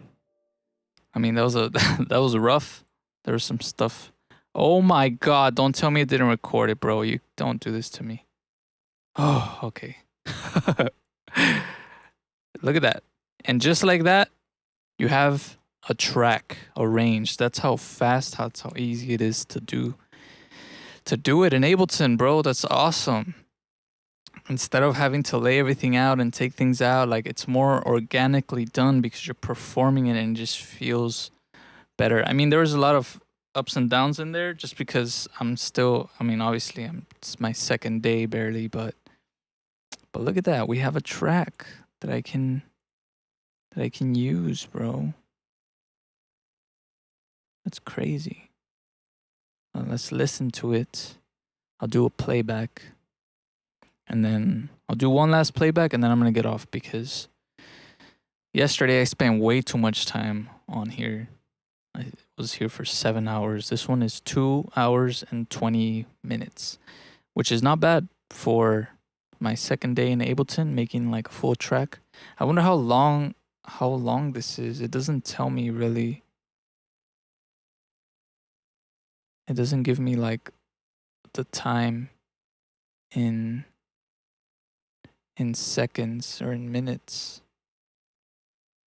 Unless I'm missing it somewhere and I don't see it.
Damn, son. There you go. Let me save this project because I haven't even saved it. Second day in Ableton. Save. Boom. Boom, son. All right, this track is laid out. And now all that's really left to do is just some minor adjustments. Some of the notes are kind of off since I was playing them live. Some of the start and stop times of like the kick and stuff are a little bit off as well. But all that stuff can be fixed. The important thing is that you have the foundation of the entire track. You have it all arranged and laid out. And now it's just about going in there and doing the little details. And of course, mixing and stuff still needs to be done. But the idea is there. And that's really the powerful part of the session view, is that you can just perform things and have them come up here. And you don't even need really all these controls that I have. Like, you can do it all with your mouse by just starting these, stopping them, and, you know, going down the list of sections of your track and then muting here and stuff like that. But it's really, it's powerful. It's powerful. And I'm excited because there's so much possibilities and so much music to be made in Ableton. And I want to try and make as much music with it as I can in these 30 days of the trial. It would be nice if I could release like a song every day that I make in Ableton. I think that would be pretty fun. I'm not sure if the trial version allows me to export. I feel like it would. Let's see. Well, let's try it. Why don't we? Export rendered track. The main, I guess. Main. Render start 105. Render length 2.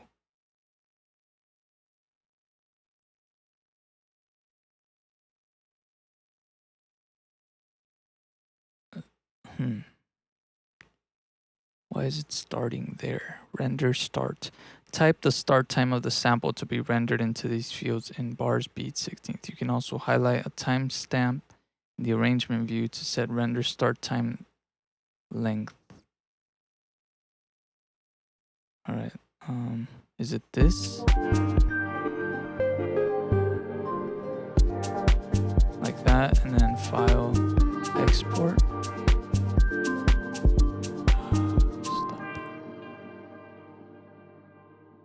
File, export, main, render start 111, that's the beginning, render length 144, which is the end there. Okay, now it's good. Rendering options include return and main effects. Render as a loop, no. Convert to mono, no. Normalize.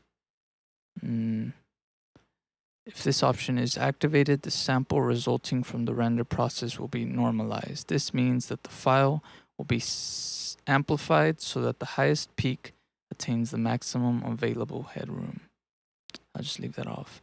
Create analysis file. What does that mean? Live carries out an analysis of every sample loaded. When this preference is set to on, the analysis results are stored in a file, eliminating the need to reanalyze the sample each time it is used.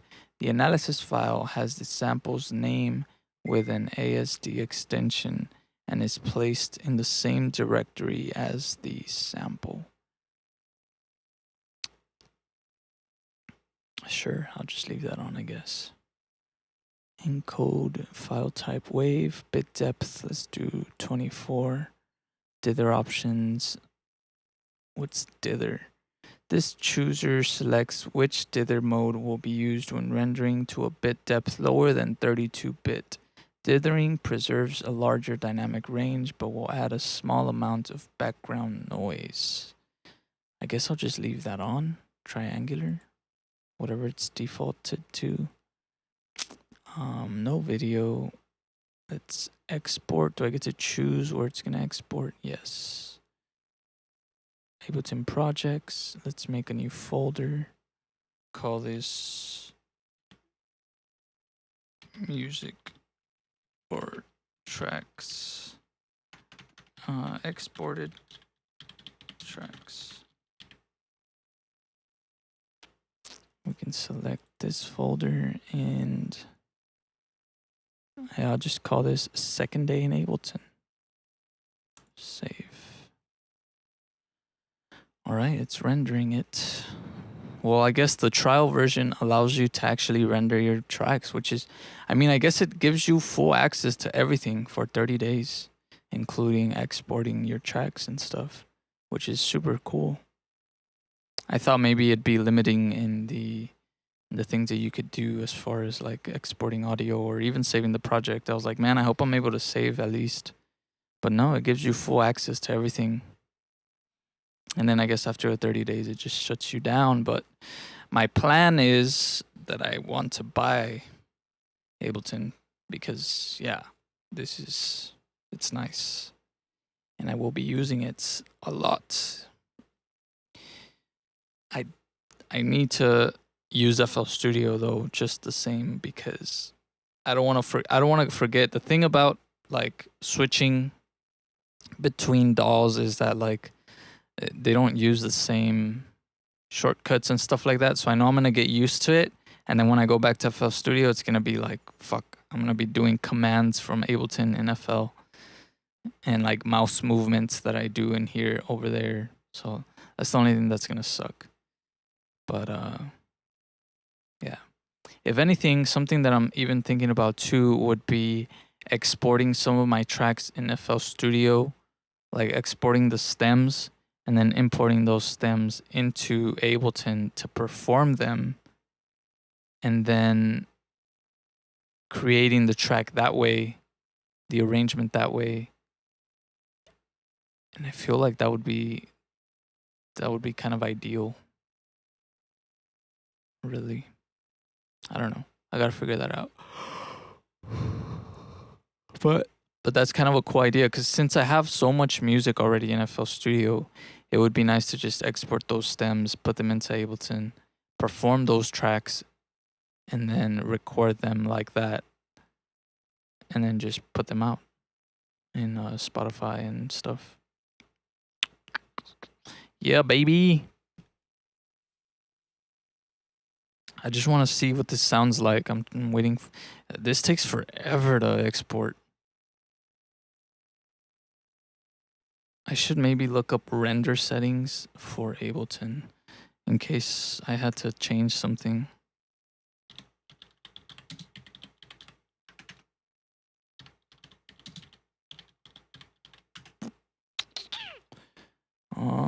When exporting audio from Ableton, considering the following settings. For personal listening or sharing, use compressed MP3. No, that's not what I want to do.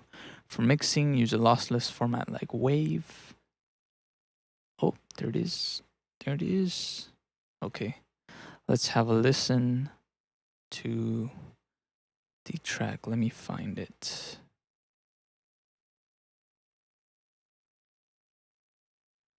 Here it is. Second day in Ableton.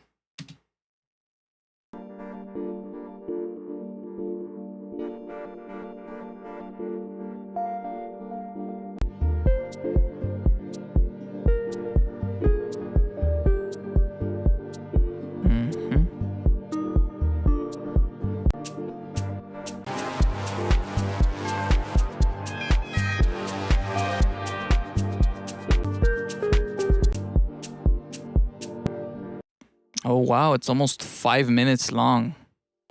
That's crazy. Okay. Well, there's a track. I think if anything, I could... I don't know. Maybe I'll put it out on SoundCloud. Just for in the meantime while I dial it in. But yeah, this was fun. Oh, no. Why isn't it letting me save? That's weird.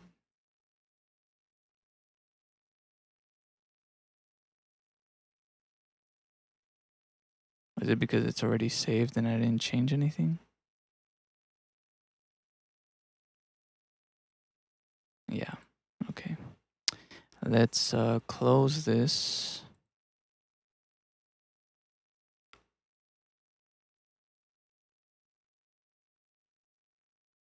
Boom. Back in FL Studio, baby. Oh, FL Studio. Don't be mad at me. I'm sorry. I don't mean to use a different software, but it is a lot better. I am going to say that. I really am. It's a lot smoother. There's no, like here, for example, I have to go into here, put here, and then put them in here, and then go from here, put them in here. And there's all these like windows that I have to open, and then I have to go in here and go in here, look for them in here, go into the browser here. It's not even showing me the browser. What happened to the browser? There it is. And you get all samples, drag them in here, and then link them to the mixer. In Ableton, it does it automatically. If I delete something, it'll delete it everywhere. This will do it too, but I have to like put it in here. I have to assign to new instrument track. Then it links it there. So if I delete it here, it'll delete it everywhere. And see, like this pop-up comes up, and then I click OK, and then it deletes it. So there's so many steps that you have to take to do such simple things in FL Studio, which is what's really the downside for FL Studio, is that there's just too many steps to take in between to get the results that you want to get. So it just takes a little longer. And there's all these windows. Like I wish these were just connected the way, you know, Ableton is. Like there's these buttons, right? But it's like, yeah, no. Anyways, thank you guys for watching. I will be back tomorrow, probably, because again, I want to make a live stream every single day for these next 30 days of the live trial, Ableton live trial. So I will be doing that. And I will try, honestly, to export a song every day, or to make a song, a full track every day, and put that out so that you guys can listen to them. I need to learn how to. I need to figure out some of the mixing and mastering stuff, because the track is a little too low in volume. It needs to be louder, so I need to make that louder. But all in due time. Today was definitely better than yesterday. Yesterday was really slow for me because I was learning everything. So it was like 7-hour stream. Today I did it in 2.5 hours. So I got a full track out in 2.5 hours, which is not too bad. But yes. Thank you guys for watching. I appreciate you guys. And I will see y'all tomorrow.